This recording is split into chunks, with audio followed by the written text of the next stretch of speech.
Hey, it's us again. It's us. It's Drinks with Dee Dee. And John. And we're in New That- York, upstate New I York. was going to do a quiz. Okay. Oh, sorry. No, it's too late now. Cat's out of the bag, running all around the room. Because we're at the Catskills? No, we're in Stamford, New York. Oh, ha, that's funny. Anyway, I love you. I love you. So we are here. I'm slurping. That was really attractive. But we're here in beautiful Stamford, New York. And the drive here, we've just had a great couple of days because we're doing the 50-state tour, you know. So where have we been? We have been to Indiana. We kicked off in Indiana. Well, we live in Indiana. Yes. And then went to Tennessee, then went to Georgia. We are now in Pennsylvania. We went through Ohio, but we didn't really make a stop there. We're now in New York. We're in New And York. now we're in New York. So those have been our stops. But the last couple of days, we were in Philadelphia and Pittsburgh. Right. And we went to Valley Forge. That was so amazing. Beautiful, so amazing. I thought that was magical there. I could kind of feel this is where all the troops were, and this was General Washington's headquarters. Wow. Right, and the banister, where a lot of the furniture, I think, is they said a lot of the furniture is reproductions, but obviously the house is the same, the quarters are the same. But in this very small building, there were 30 people. 30 people were living in this very small building. And hey, Susie. Oh, I should have turned it on. Yeah, whoops. The best host ever. Yep. Susie Schneider. She even top of her sounds head. Wait, you're going to see famous. the top of her There head. she is, Susie. We Susie Schneider. She should have a column at how to host dinner parties because she's so good at it. yeah, absolutely. I'm in awe. We had a beautiful meal last night. Beautiful. So we drove. Where was I? Oh gosh. Well, we were Pittsburgh for the SteelCon. That was wonderful. And Steel City Con. Oh, that was fun. If anybody's watching this who was there, thank you. It was a great. It was wonderful. Oh, check out this picture of this little Super Jackson, Superman. This little fellow was there, and Dee Dee saw him about tripping over his cape. His cape was dragging the floor, and so cute. she went up to the little fella, Jackson's parents, and said, "Can he come over and say hi to John? Would love to see him." So put him up on the table and did a little flight. A little flight with Jackson. It was really great. But we went from there to, that's when we went to Valley Forge that day. And then later we went to Philadelphia. Philadelphia free. And I almost ran over people because she was videoing me trying to sing to Elton John, Sir Elton John, pardon me. But we went there. It was great. And we spent some time at the Continental what is it? The Independence Hall. Independence Hall. Pardon me.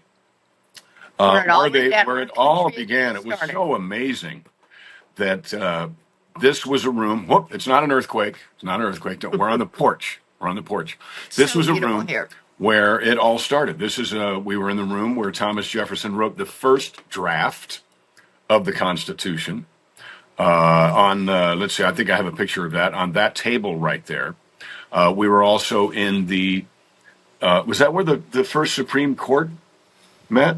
Mm-hmm. Yeah.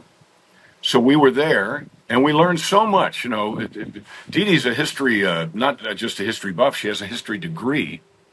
And I think every time, if you think, oh, I've read the books and I know about it, you go into these places. You got to be there. Yeah, you breathe the air in the rooms where all of this actually happened. It's different. I mean, I almost teared up. I couldn't help it. And also with Washington's headquarters, and then because, it was so terrible for the troops there, but they did it. I mean, we're a country because those troops, led by Washington, were able to get through that terrible weather. I mean, and then that is how, well, in fact, they were talking about how George Washington was in a room and everybody, it seemed like everyone wanted him to be the president. And John Adams started the process, and then he ran out of the room. That's what the docent told us. He didn't want to be there when they were talking about him, and that's normal. He didn't want to hear it. that a lot of times when you have elections with clubs and so forth, but this was way more important, people are out of the room. So people can't have the discussion, but it sounds like he won that easily, and I don't think there was even any hands down other names. There was no opposition. I don't know. I don't think there was, but it doesn't matter because guess what? He was our first president. Yep. He was wonderful. But also, I'll tell you what when you are there and you learn about the process, uh, like we learned that when people stand trial, they actually stand trial. There's this little, looks kind of like a cage. Yeah, like a rib high cage that you can't sit down in. So you're in the middle, and there's jury on either side, and pardon me, bubbly water. There's the table in front of the judge, where all the lawyers sit. Oh, but that's the crazy and you're thing. on display, like standing trial. Yeah. So in movies, or if you've been to trial, you have one party, then the other party. But the way they did it back then was one round table, and all the attorneys were sitting there together. So I thought that was fascinating. That must have been fun. So the reason I bring it up is when you hear how it is supposed to work, and the elegance and the protocol of how it's supposed to work. Only then do you realize what a violation of not only our process, but also of our Constitution. What a lot of things that are happening today that people are saying are constitutional absolutely are not. And you don't really realize that until you are in these rooms learning about what the process really is supposed to be. And something you don't think about, even though you know it's true. Well, when the British were here, they were taking all our money and all our stuff. Not cool, because it's our stuff. It was our stuff, and people didn't like that. However, with the Articles of Confederation, there was no money. There were no taxes. So that had to be addressed. And it was addressed later. And then the Declaration of Independence, they talked about how they went back and forth, back and forth. But for the most part, it stayed sound and the same, especially the first part. So the money that was gathered here, the taxes that were gathered here, they were gathered here presumably so that here could be a better place wherever you were. The tax money, this was all supposed to go to the area where it was kind of like Children's Miracle Network. One of the great things about Children's Miracle Network is all the money that's raised stays in the area where it's raised to help the children in the area where it's raised. Now, I'm not going to get into this too much because there's a lot to it, but the first bank, that was Hamilton, and of course he was the first treasurer. So he wanted it centralized. And that's there too. He wanted it, that's right. He wanted it centralized, but the big bugaboo and the big fight was no, we wanted to, the farmers, they wanted to all go to their areas. So in the end, the system, it's not perfect, but it's the best system in the world. Well, absolutely. But where a little bit of both. Where the rubber met the road was that the British were taking that money and sending it back home, or giving it to the officers who were there to keep the peace, or they were there to protect people. They were taking exorbitant amounts of our or their tax dollars and putting it toward things that had nothing to do with the welfare of the people. Does that sound familiar to you? When they say that those who ignore history are destined to repeat it, which is why revisionist history is so bad, but it's possible. It's possible because people don't know their history. So if you don't know their history, or you don't know your history, and someone says, this is Baccarat crystal, you may just think this is Baccarat crystal. And if a generation thinks that this aluminum can is Baccarat crystal, then the generation after that is not going to question it. So you must learn your history. You must do this so that you can watch what's happening in the world, especially what's happening right now in the world. What happened for not the last 2 years, the last 200 days out there, 205 or so days, I think have been pretty spectacular. But, when conservatives gripe about the 4 years of Biden, and we gripe about what was going on, the beginnings of when the Obama administration was going on, when Clinton was doing some things, and people were saying, well, what he does in the privacy of it, that's well, no, there is a protocol, and there's an elegance of government and an elegance of those who have our faith to govern us, with our permission. There's an elegance that's supposed to be about them. There's a spirit of that office. And I know somebody just said, yeah, well, Donald Trump is swearing on. Well, but Donald Trump, I think, has I'm from New York. He has a very odd elegance. Don't you think? Am I boring you? Or are you looking up something? No, I'm looking up a couple dates. That's all. Okay. The Declaration of Independence and the Articles of Confederation, and I'm a geek. I love all the history, but I'll stop in a moment. Okay. You have anything to say about what I was just saying? I think Donald Trump's wonderful. And I also love the fact that Donald Trump isn't wanting to put statues back up. Look, I'm sorry if you're offended by some statues, but I mean, it is our history. And you learn from it. And if we don't know the history, like John's saying, you can repeat it. If you're repulsed by it or if you love it, like basically Confederate statues.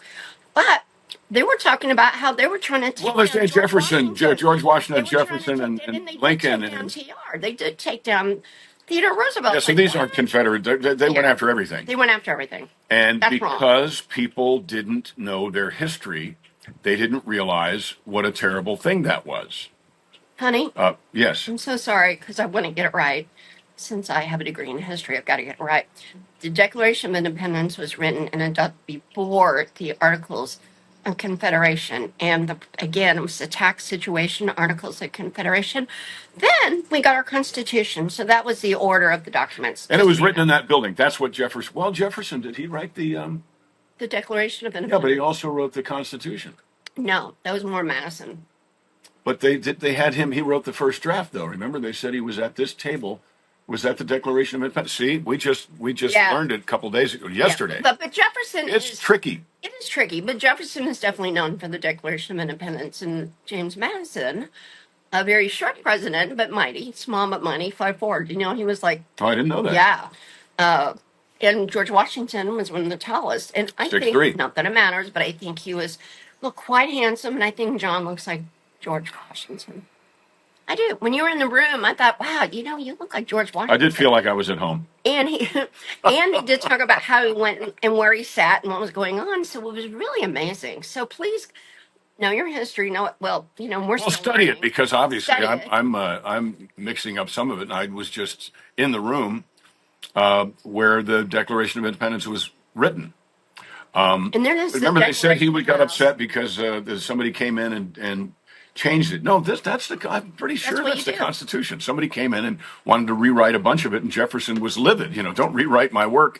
And Benjamin Franklin said, look, no matter what you write, someone is always going to rewrite it. Just calm down. The only thing I know for sure, that's the order of the documents, and Jefferson pretty much basically gets the credit for the lion's share of the Declaration of Independence, but James Madison was the Constitution guy. Father of? Yes. Right. And Articles of Confederation, which was not perfect by any stretch, it had to be redone. So that was the second document. Anyway, that's enough of documents. But go to Philadelphia, and then and then we're in New York now. There's so much history of New York as well. This is what New York looks like, by the way. This is what a lot of New York. I will say this is what most of New York looks like. Mm-hmm. People think New York is one long sidewalk from Broadway to Buffalo. It's not. So we're here doing the happy birthday. What's the word? Sesquicentennial? That's right. Sesquicentennial. 250th birthday of this glorious country of ours. And why am I wearing a Western shirt and my cowboy hat in the state of New York? Well, I'm so glad you asked. Why are you wearing a cowboy shirt and a cowboy hat? Well, Western. Because right down the road from where we are sitting lived a gentleman named Ned Buntline. And he was famous for writing the Penny Dreadfuls, which were novelettes, I believe you call them, about the great and wild, wild West, the new frontier. Much of what you have heard, much of what I have heard, much about hats and shirts and guns and fast draws and twirling guns and gunfights was created, embellished upon by Ned Buntline, who lived in Stamford, New York. And one of his best friends was Buffalo Bill. So, the very first test of Buffalo Bill's Wild West show was done, and we're talking about Annie Oakley and Frank Butler and Sitting Bull. Where was that done? down the road in New York State. So when we do our 50 state tour, we're going to do 10 5-part documentaries, 5 states apiece. We're going to take you to that. You're going to see the fairgrounds are kind of all grown over now, but you're going to see we're going to be standing and breathing the air. I think that's important. From the place where Buffalo Bill's Wild West show got its start. And I think that's pretty great. Look up Ned Buntline, and I think you'll enjoy the stories that he told. Kind of a predecessor to one of Paul's favorite authors was Louis L'Amour. So that's why I'm wearing my cowboy hat, because we are kind of right here in the birthplace of the myth of the Wild Wild West. I'm a little hot now. I'm going to take that off. And birthplace of so many things, and we're starting something new. What's that? Well, John took off his hat, and I always wear a hat. And and everyone's so sweet, saying not everyone, and those of you who are not, yeah, it's like, why do you, and then everybody says because she wants to. I wear a hat every day. I like hats. She likes hats.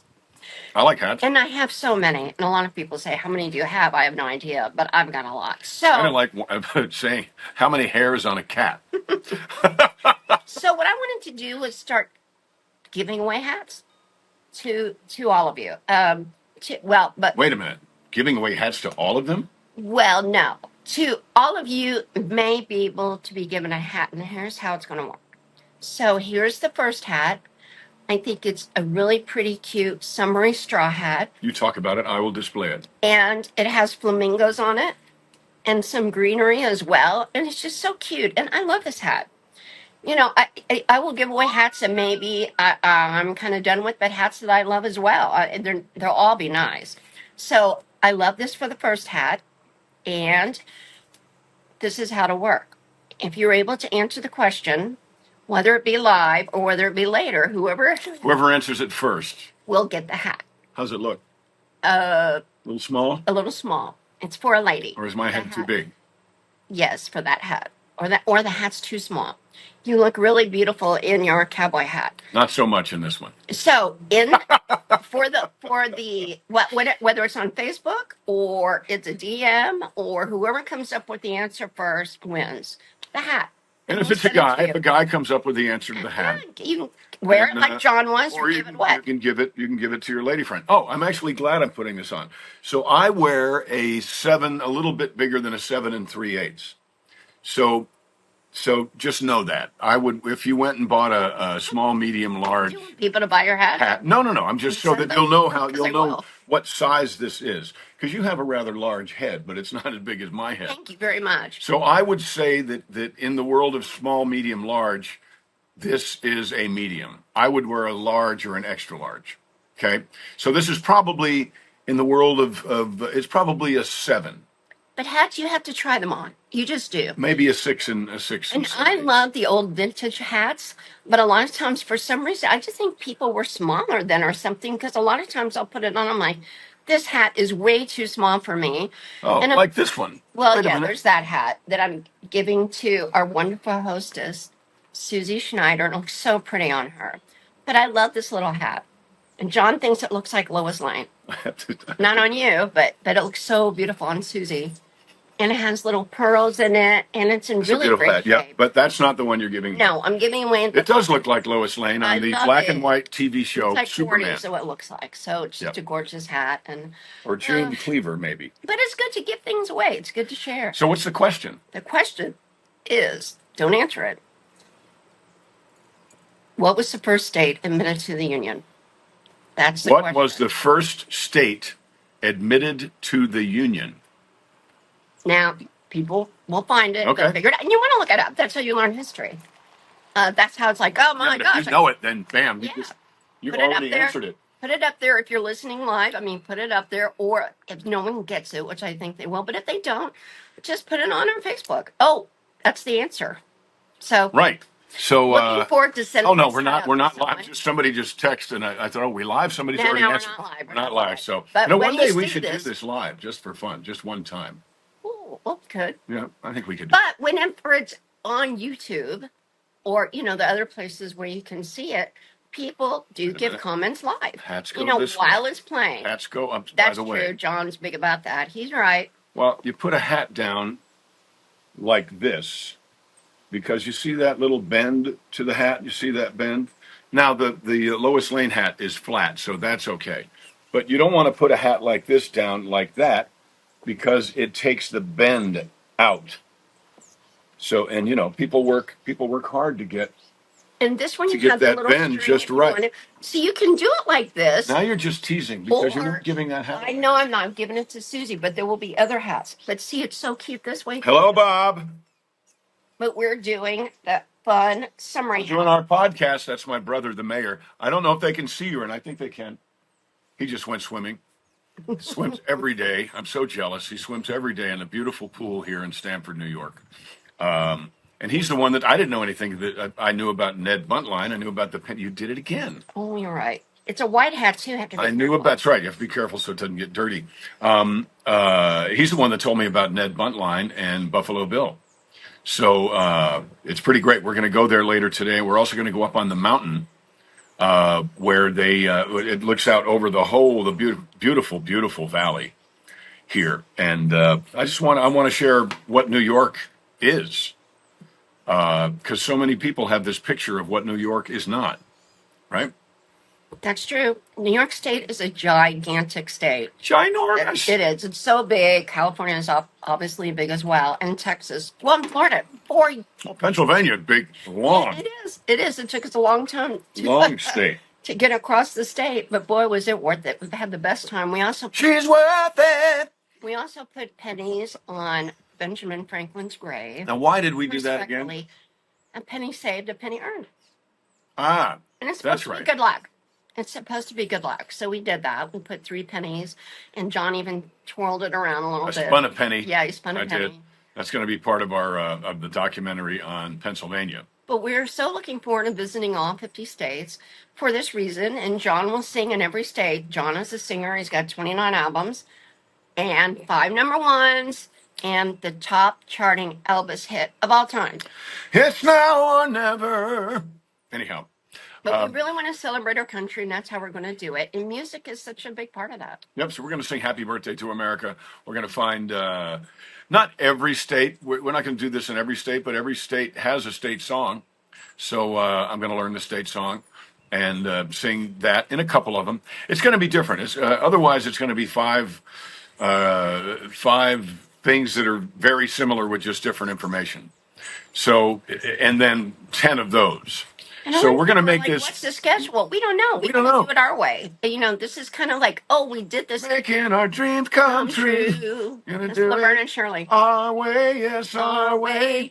Making our dreams come true for me and you. But you always think that's love is all around. Well, because when I did I did the something. I'm sorry. I did a thing with we did a medley. When I first met Marie Osmond, we did a medley, and it went from "I'm making our dreams come true for me," and "Love is all around, no need to fake it.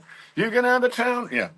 So those songs are always. I think they're written by the same person. And what I love is at the end, Mary Tyler Moore throws a hat in the air. Throws a hat in the air. I love it, and I'm just excited to give hats away every week. I'm happy to share my love for hats with you all. Let me get this here. Let me see. People, when I wear that hat, people love it. It's really pretty. So green and well, you can pull off those hats. It's and I do. Not everybody can pull off those historic hats. Oh, I love them. Like I'd love to wear a fedora. So I actually when I did Grand Hotel, I wore a fedora. I love wearing a fedora, and not everybody can. Now I don't think when I had my long hair.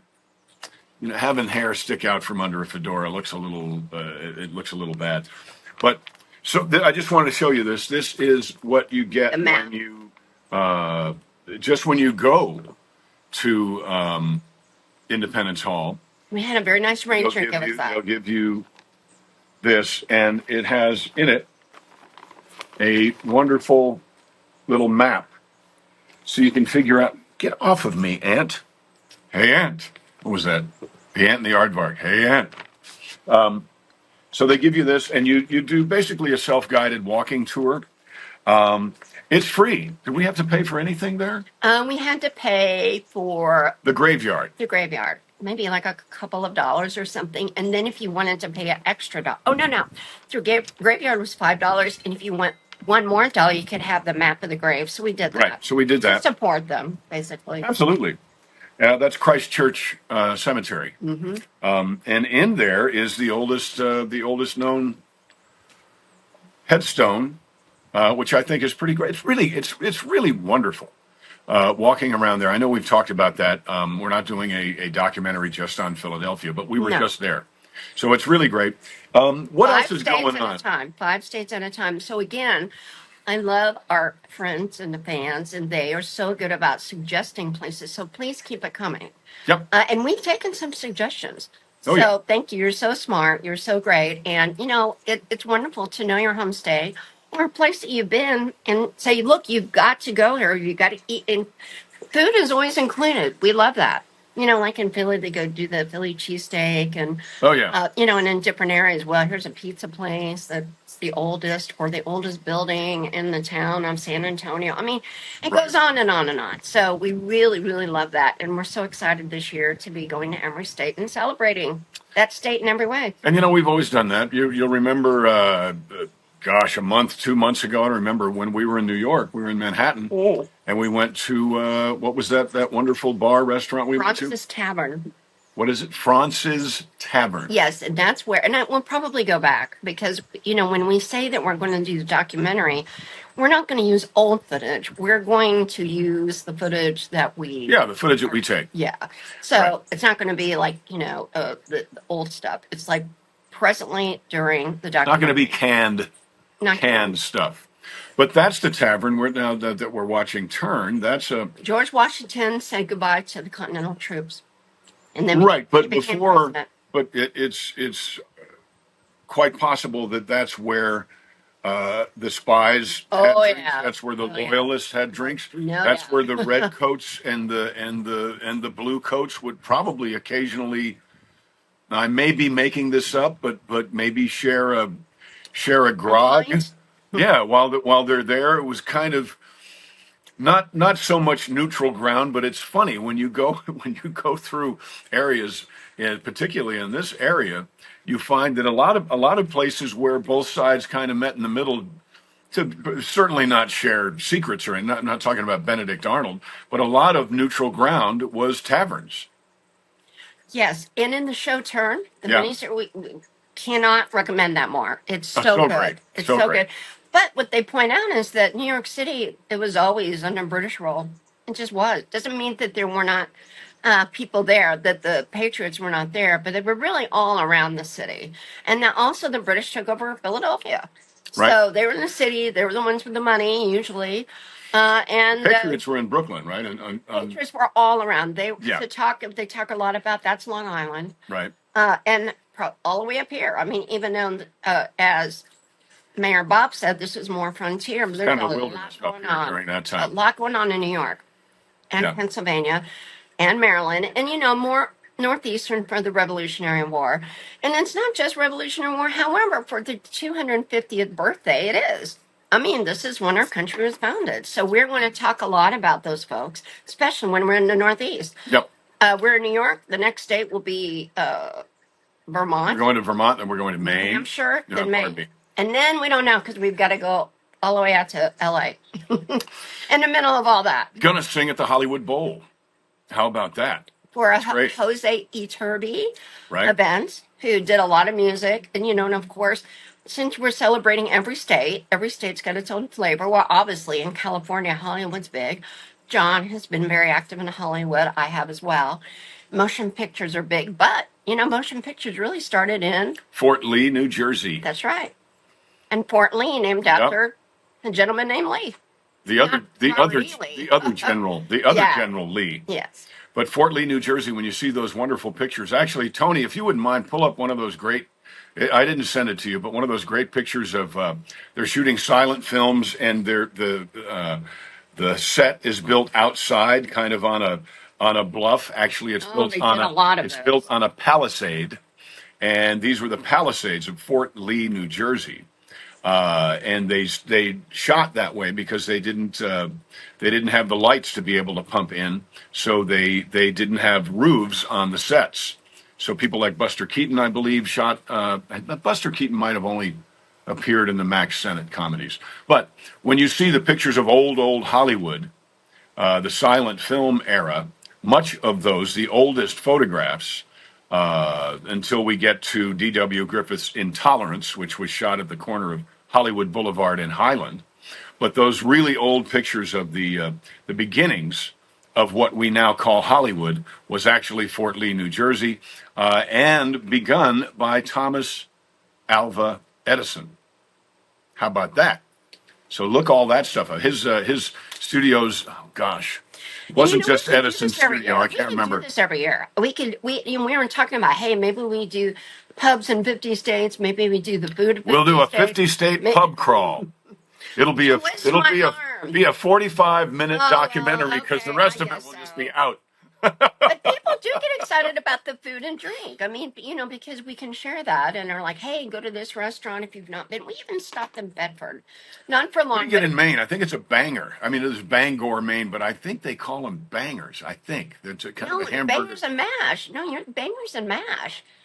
You know what that is? That's like British. Oh no, that's like Irish. There's maybe it's a hoagie. Maybe there's a we're going to find out because we're going to go there in a couple of days.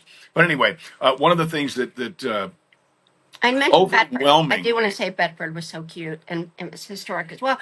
Not Bedford, New York. That's where Bedford, Pennsylvania. That's right. That's where they put down the Whiskey Rebellion. So we're all about that.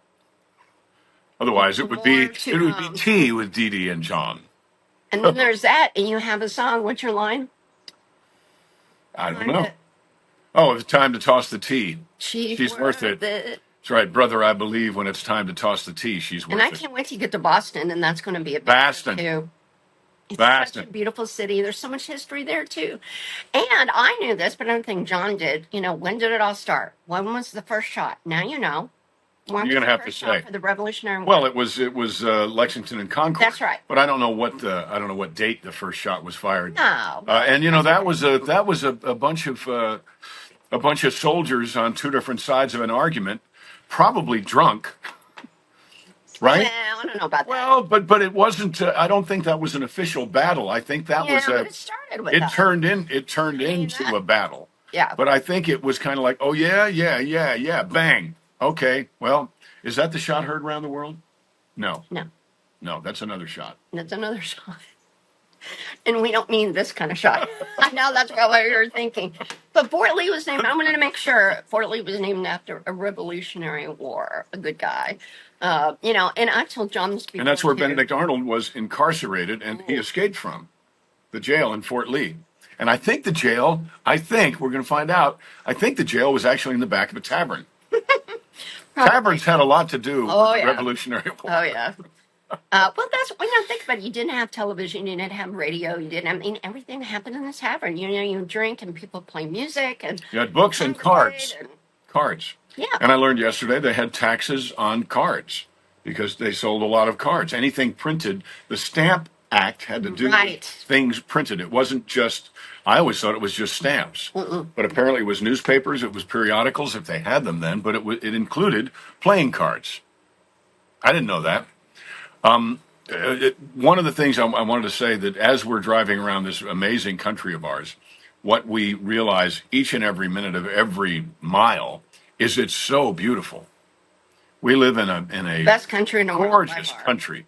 Yeah, it's so vast. Politics and everything aside, different. It is gorgeous. I mean, look at here. That's why the 50 state, us going around, because it's like I think folks thought that we were going to do concerts everywhere. No, that's not what it is. We're going to do concerts in some of them, sure. Some of them we will, but we're going to do whatever we feel is important and is interesting. There's so much; it's so hard to choose. But to glorify and celebrate our country, every state's just amazing. I mean, we don't have enough time to do as much as we'd like. That's why, who knows? Maybe we'll do a show. Maybe we'll do a travel show every year. That would be fun. But it's to also encourage you to do the same. And we don't mean go to all 50 states, although you can. But learn our history. If you wish. There's so much history. Learn the history about where you are, right where you are. And Gosh, when I went to high school in outside of Atlanta, and it's so history rich in Civil War history. Marietta is amazing, amazing place. Alpharetta, all those places, downtown Atlanta, Conyers, Covington, where we shot Dukes. I mean, it really truly is an amazing place, and you could spend the rest of your life learning about where you live. So we're just touching the surface on a bunch of things, and obviously, it's exciting to us, and we hope it's exciting to you too.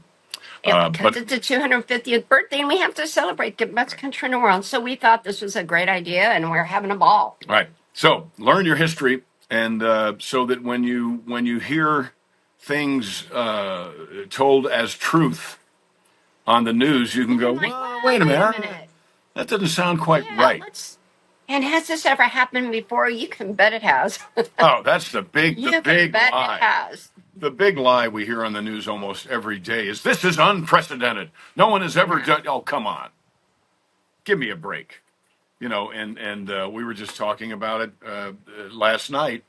Is that it is amazing to me all of the things that Democrats have done over the last couple of decades that were perfectly okay for them to do, but now that Republicans are doing similar things, it's unprecedented. No one has ever done this. This is an existential threat to democracy. No, it's a necessary threat to Democrats. We're a republic. It's what it is. Yeah, we're a constitutional republic. We're not a democracy. We are a republic. It's a democracy of convenience. And I don't mean that cavalierly. When it's convenient for them. Well, when it's convenient for them, yes. But majority rule is when there is no time to debate it out.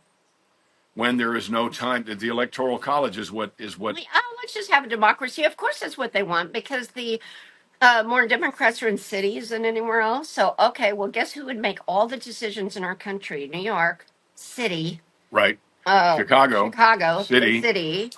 Los LA, Angeles, the city, and you're kind of done because these are the most densely populated areas in our country. Yeah, where of course the way it's set up, and again, I mean, maybe it's not perfect, but it's still the best system in the world. Every state has 2 senators. Yay! Guess what? Rhode Island has the same amount of senators as California. I bet California doesn't like that. Right, and because San Bernardino County is bigger than Rhode Island. And they're like, well, that's not fair because of the numbers. No, you need to have representation all over the country. You know, I came up just with a new word in my mind right now. What they're fighting for, they are saying that common sense is an existential threat to democracy. There's a new word, democracy. So don't confuse the two. All right? We've got to protect our country. And look at what's happening in Washington, Washington, D.C. right now. I would love to know what is happening there today, because yesterday, as we are filming this, yesterday, President Trump said, this is it. We're the flagship city of our nation. This is where presidents and representatives from the entire world come in. And by God and all that's holy, when they come down Pennsylvania Avenue, they're not going to see broken marble and broken medians. They are not going to see graffiti. We are going to represent. We are the gateway to the United States of America for the most important and powerful people in the world. And we are not going to have tents and homeless shelters, and not even shelters, tent cities. We are not going to do it. And obviously, D.C. is not going to take care of it. It's not going to police itself. So the federal government is coming in. I'm going to exercise my rights as the president of the United States. And we are taking over these things, and we are going to clean this up. And I hope, this is what he said, I hope that Detroit and Chicago and Portland and all of these other cities who are currently in a terrible state of disarray are going to take it. We used to say in the Dukes, take a page out of my book. Hopefully they're going to take a page out of my book, and they are going to do the same in their city. Because Detroit is a beautiful city. We can't wait to go there. We're talking about maybe Detroit's great. Kansas City is. I love Detroit. John loves cars. I love Detroit. And the Henry Ford. And I'm a Ford girl. Well, that would be fun if we go there. Greenfield Village is not just about cars.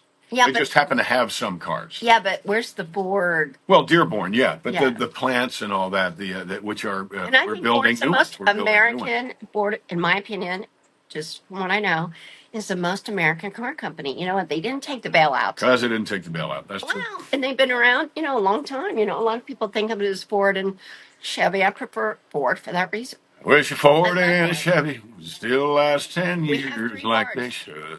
Got people back there. We got folks back there. That doesn't usually happen because back there on the porch in Madison is a 40-foot drop. True. Where John, and people are still fascinated with John fishing to get his pants off the roof of the neighbors. But he did.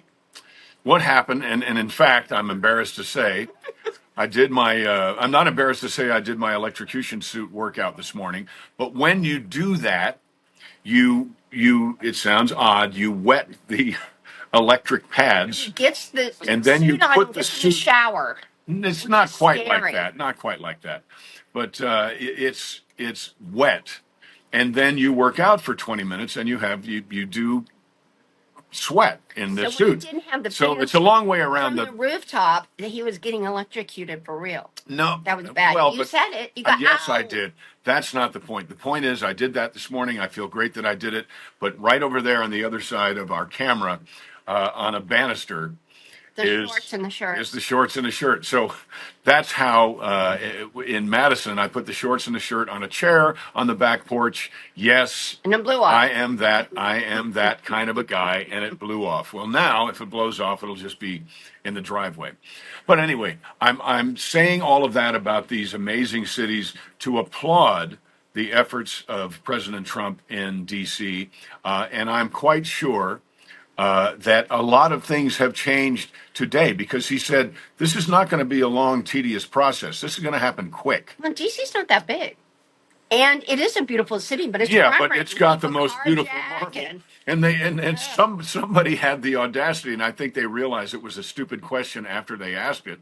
But they said, "Well, why do you know how long this is going to take? How do you?" He said, "It's what I do. It's what I used to do all the time."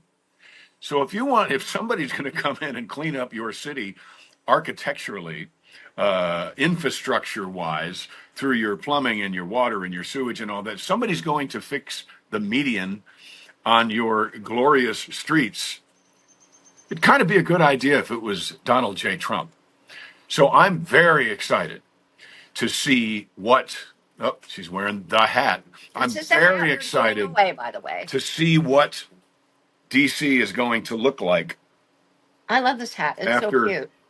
That does not work for you, Gilligan. The Gilligan? No, it does not. That's not work at all. It's so cute. It's so summery. So I'm very excited, and I do hope if you're in one of those other cities, if you're in St. Louis, my God, St. Louis is beautiful. We went and saw the Arch a couple months ago. Yeah, but we've not gone up in it. We did everything but because they were full, but we're going to do that. Well, the good news is that it was full. Gateway to the west. Right. But they said that also it's not safe at night. They said the same thing about Philly. But during the day, we felt totally safe. No problem. Well, that's always been an issue. So anyway, I am hoping that wherever you are, I tell you, another city that was cleaned up, it looks beautiful, is El Paso. I was amazed at how beautiful El Paso was. And very close to the border. We were there for a Comic-Con. Mm-hmm. So San Antonio is beautiful. But if you're in a city that has been ravaged over the last 4 years, and you'd like to be proud of your city once again, then urge your representatives to take a page out of President Trump's book and implement the same cleanup that's happening in D.C. right now in your city. COVID had a lot to do with that. Even in Indianapolis, downtown was voted cleanest city for years, over and over again. And then we took a picture. We were just in Indianapolis. That's true. Monument. Went on there, go, oh, be careful. And it's just like with Philly, oh, be careful. Well, we are, but you do have to watch it at night. Probably any city, but I think after COVID, it got a little worse everywhere. So just use common sense. Like Thomas Paine Thomas Paine. Oh, Common Sense. Wrote Right. Common Sense and basically galvanized the 13 colonies. We have to leave. 16 minutes left. I've got one more thing. Would you like to be on a podcast? Sure. Pull up a chair. Before Mayor Bob comes in, remember, this hat is yours. If you're the first person that comes up with the first state that was admitted to the union. Bob, don't sit down yet. You got to come over here because it's a narrow. It's a narrow. Well, no, sit back down, you. Sit down. Okay. There. Oh. This is my brother. Oh, you look small back there. He's not small. He's bigger than I am. He's taller than I am.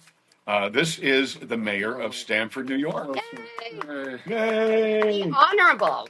The Honorable. The Honorable, yes. That's a title I get to keep for the rest of my forever. life. That's right. Now, some people, Fred used to call you Rob. Somebody used to call you Rob. A lot of people call me Rob. Okay. Especially up here, it seems that in this part of New York State, Rob is short for Robert rather than Bob. Well, I see. So everyone at my office calls me Rob, for example. Well, I bring that's interesting because a dear friend of mine is John Schneider. Oh. And every morning, he says good morning to Dee Dee and John, and he's always fascinated about where we are. And his brother is Rob Schneider, the actor. Oh, well, what do you know? And people used to come up to him, or they'd call his office thinking he was me, and they'd call my office thinking I was him. Yeah. And I think to add insult to injury, it's so funny that my brother's name is Rob as well. You can do it. Yeah, you can so do I it. get questions about him every once in a while, too. Yeah, well, Rob is much shorter than we are. Yes. He's a little guy. Yes. So funny. We just saw Happy Gilmore 2, and it was great. You want to brag about your, this is a podcast, so you don't get yourself in any trouble. Well, I don't know what I can brag about. I mean, the village is beautiful. Well, the pool you just swam in. Yes. That's right. From our municipal pool. Yeah. It's built primarily by yours truly. Love it. And, love it. So that's nice. Yeah. $3 million project for a little town. Well, Dee Dee just left. Yeah. So it's now drinks with Bob and John, Rob and John. Well, I didn't mean to chase Dee Dee away. Oh no, she was just on a tear anyway. So it's great. She's going to start giving away hats. One hat every podcast. So That's nice. We do the podcast every week, and we have quite a few thousands of people. People watching. Yes, Right. They're not watching right now. But once you broadcast. Yes, right now it's being taped. Yeah. So were you going to take us up to what is the place up on? We're going to go up to the top of Mount Otsayantha, which is one of the tallest peak in the Catskills that you can get to in a car. Oh, terrific! So there's a road that goes up there. So we'll go up. There's a fire tower there. You're welcome to climb up to the top of it. And there's a bunch of communication towers up there. Okay. Oh, Yeah. we were talking about that earlier today. Is that where you watch fireworks from? No. We actually don't do fireworks on the 4th of July here for some reason. They're done later at the end of the month by the fire department. Well, that's a good idea. but not up on the mountain, up in a meadow up the road here. So no, there's a park that belongs to the village at the top of the mountain. So that's basically what that's about. Oh, okay. There's picnic tables and fire pits. And I love it. All that. It's nice. I was just telling folks that we're going to go see Buntline. It's Ned, right? Ned Buntline. Ned Buntline. He is a native son from the village of Stamford here, who actually is responsible for the myth of the American West. Thank you. Please elaborate. Well, any time you look at any Western movies or any Bonanza television shows, the sheriff and the whole concept of the cowboys and Indians, that was basically invented by Ned Buntline. He wrote what were called dime novels that were sold at Penny Dreadfuls or kind of like that. Yeah. And he was great friends with Buffalo Bill, and Buffalo Bill put together this Wild West show, and that was conceived by Ned Buntline and Buffalo Bill. And the first incarnation of that was done here at the Stanford Polo Grounds. I love it. We're going to go see those. Are the Polo Grounds still around? No, they're not around anymore. Stanford was a very popular summer resort at the latter part of the 19th century, and Ned Buntline being from here, he attracted a lot of fanfare, and right. So anytime you look at a Western film or read a Western novel, you have Ned Buntline to thank. So he was before, we were talking about him earlier, he was before Louis L'Amour. Well, let's see. He would have. Because I met Louis L'Amour, so so he had. He was in the post the years immediately following the Civil War. Right. Who's got a show that keeps the Wild West wild? Who's entertained every man and child? Who keeps shooting? At least do a toast on the show. Colonel Buffalo Bill. I'll be back. Are you coming back to toast? Yes. Walk gently. It looks like we're it's a problem. Porch wobbles a little bit. Are we having cocktails? We are. That's called Drinks with Dee Dee and John. Oh.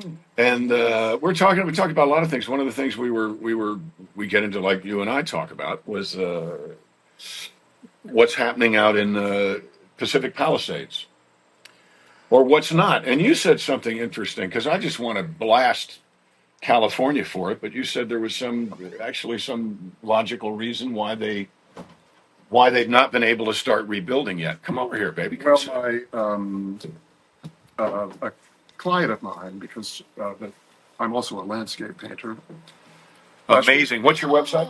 I don't have a website. I'm not done yet. No website. What are you, a jack in the box? Very old fashioned. Anyway, so this family from Cooperstown also had a home in Pacific Palisades. So my painting that was over their fireplace was destroyed in the fire, along with everything else. So I asked her when she was going to be rebuilding her house, and she thought they would be able to start in the spring of 2026. And 2026. I said, well, it seems like there's a lot of hold up in all of that. And she said that, a great deal of that was due to the amount of contaminated material that's everywhere. So the material that was there, because it got burned, is now a contaminant? Why wasn't it a contaminant before? Well, because it's in ash form, you can imagine. Like I love this. Like plastics aren't dangerous, but if they're in ash form. Oh, like when the ping pong ball factory burns up. And airborne and so forth. It becomes, all of these materials become toxic. Well, it's funny, when they first were talking about repairing Gaza, the Gaza Strip. Wow. That's all that is. I think you have to wait for the ice to turn to water. Dee Dee, John, we're serious about it. I have never in all my life heard my brother take a sip of anything and go, wow. But I was hoping it was because I'm talking about the Gaza Strip. But one of the first things that President Trump said was, well, there has to be a tremendous amount of cleanup first. Yeah, and he would know. I mean, he's a builder. So that's part of what part of the process out there that is probably going to take time. You can't go too far. I mean, you just think of a house is full of every kind of material. Yeah, but are they doing it? I mean, are they out? Are they out there with skip loaders? And I believe so. And where are they going to put that contaminated material? It has to go into an appropriate landfill, I suppose. Okay. All right. Like asbestos-laden materials have to go to a special landfill. Right, but I think they got their federal permits right away, and they had to wait on the.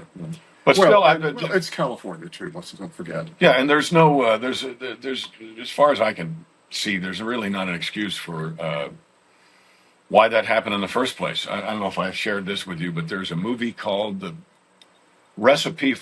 documentary called Recipe for Disaster that was done in 1962, right after the Bel Air fires, and it was the same thing. There was no water in the hydrants at the top of the hill. I mean, I realize waterfalls, water has gravity fed, but this was 1962, and all of the things that they said 2 years ago, when has it been 2 years? Almost 2 years since Pacific Palisades went up. They're saying we're unprecedented, but they aren't. Well, I think that there was a lax effort in keeping the brush flow. Mm-hmm.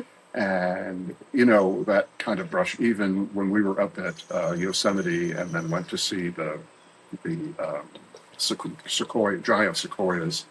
Beautiful, by the way, gorgeous. The ground there burns on a regular basis, and it doesn't harm the trees. Right. But there was such an effort to stop fires, and all of that brush undergrowth grew up to such an extent that when it did burn, it did damage these big trees. Right. So I think the natural events out there before people had developed all of California or Southern California was that there'd be lightning strikes and on a regular basis, and all of that brush would burn, and it never got out of control because it burned on a regular basis. Right. When I used to garden, that makes any sense. It does. Yeah, well, and it also makes for some of that makes for better soil. I used to put ash from the fireplace when I did a lot of gardening. I would put ash in the garden, and I would mix it in with compost, and it was great. Yeah, that's good. Hey, this is a painting called Twilight Storm. There it is. From the Honorable Rob Schneider. Yes. And you just had a show, right? You had a show. Yes. I'm going to show this again. I love this so much. Bob is so talented, Mayor Bob. Look, I'm going to go a little closer. Okay, there. All right. So pretty. Right. I love it. I like the plug. Is that the Hudson Valley? This I don't know. Let me see it. Yeah, he's looking at the back of it. Unfair. Sure. Yeah, maybe. I love the colors. It's just a sketch. You can see I let the background show through a little bit. It's a study done very spontaneously. So we bought this last year. We bought this creatively. We bought this last year. Bob had a show here. I was in town, right? I wasn't in another town. I was in town. It was right downtown. So we couldn't really take it off the wall. We wanted to. Here, don't we bought it. Just lean it here. Anyway, it'll be okay. I promise. So we're excited to be able to take it home with us. And guess where we're putting it, honey? You know. Oh, that spot. Yeah. Perfect. We have a perfect spot. They're very good. Perfect spots. We're trying to figure out where we're going to put, because we love our porch. We love it like this, and we go there a lot. But there's like an empty wall. It's like about like that. Perfect size. And the wall is actually, I just measured it. It's 25 inches across. So that's it. What we'll put it. And we've got to put up a Susie painting too, because Bob's wife, Susie, paints portrait. Oh my gosh, they're beautiful. Best hostess in the world. And again, I'm going to show you the hat I'm giving her. It's so pretty. We have a couple of those paintings on the loan. Actually, I have one that I bought 40 years ago. Dick's painting of the Wild West. Hello. Oh, nice. It was painted in Bedford Village, New York, and it's the Wild West. And have some beautiful paintings of yours and paintings of the children. Hopefully you have those sequestered. Well, we're working on that. We've got a little wild west in our life right now, but we'll do our best. We have people who have no knowledge of art and what its value is, and also no honor. I'll just say that, no honor and no understanding of ownership either. So we're going to deal with that. I don't want to go down that rabbit hole because I hate that rabbit. 57 minutes. We got 2.5 minutes left. Anything you want to? Do you have a UPS store here? We had a FedEx drop off. Oh, okay. At the drugstore. All right, we've got a bunch of Dukes of Hazzard. This one bought a whole bunch in the back. That fellow that just left was a race car driver. And he asked me about you. Everybody knows about I'm related to you. I never tell anybody. They just know. They figure it out. They figured it out. So, and I said, well, he's sitting right there on the porch. Well, he could have been on the podcast too. Well, I know we mentioned the paintings, and you don't have a website, but if they really wanted you to paint something, they could go to Facebook, right? Yes, I do. Village Hall. It's Robert Schneider Fine Art. Oh, good. Or maybe Robert J. Schneider Fine Art on Facebook, and I think I have a Facebook marketplace thing or store. Oh, there you go. Something. Right. So yeah, you can find me there. You could sell a lot of paintings on that. You really could. Yeah, it's the number one way people sell anything today on Facebook. Yes. Yeah. Well, I'm sadly far behind the. Well, it's because you're busy running the town. The techno curve. I just updated it a couple of days ago with some images of things. But don't be surprised if you get requests now. After they Robert J. Schneider Fine Art on Facebook. On Yes. Facebook. And I Yay. believe Tony, would you mind looking that up and just putting up a picture of what that looks like? So now you're going to have. I don't even want and to. I think it's a Never store. mind. I think Okay. It might be a store. it might be. It might be. But look at it. And so if someone buys something, you're going to have to look at it now. You're going to have to start looking at it. Sorry. I will start looking at it. That's my New Year's resolution. We're coming to the end here. We're 44 seconds. Hey, we're so glad. Thank you, Brother Bob. My pleasure. Glad that you're here. Thank you for hosting us. We had a wonderful Yay, meal last night. Susie did an amazing job. Oh, she's the best host. And you got to look up Susie. Susan Getz. Does she have a Susie Schneider. No, her art is Getz. I'm sorry. Find her if you Google her. Yeah. Goetz. Yes. We hope you had fun. We had a lot of time. We fixed all the problems in the world. And we encourage you to look at this great country of ours, learn about where you live, and you'd be surprised. You probably live in a much better place, a greater place, more historically rich place than you think. This has been Drinks with Dee Dee. And John. And Bob. Bob. We love you. See you next Take time. care. Bye. Bye.